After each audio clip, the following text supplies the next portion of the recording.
来看2024年美国总统大选，传讲前总统潘斯下礼拜3会宣布要争取参选，为川普副手会变对手。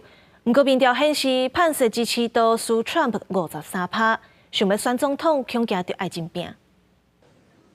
And I heard this week that President Trump said I had the right to overturn the election. But President Trump is wrong.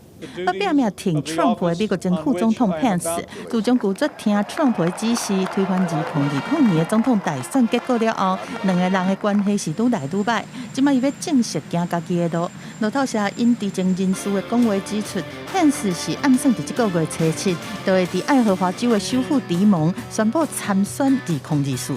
I don't know that the president and I differ on issues, but we may differ on focus.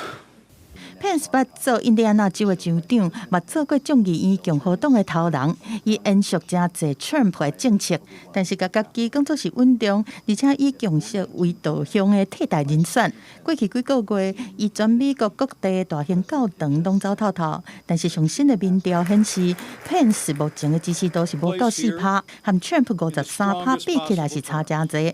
分析认为讲，伊要争取更较侪对 Trump 是感觉真深的支持者，才有机会甲声势救起来。另外，共和党内想要选总统的还有一个。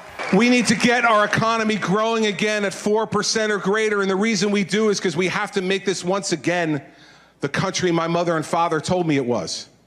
That as hard as you work, that's as hard and high as you'll rise. Christie 捌2摆争取2012和2016年总统大选的党内提名。2016年退选了后，转去支持 Trump， 而且做伊的竞选顾问。但是因为第二个州长任内，就发生故意甲通纽约市的桥和车道关起来的歹代，互伊无缘伫 Trump 做总统了后嘛对得过去。传出 Christie 会伫初6宣布投入总统选战，但伊伫共和党的支持度比 Pence 更较低，敢若1%尔。我是新闻张惠敏编译。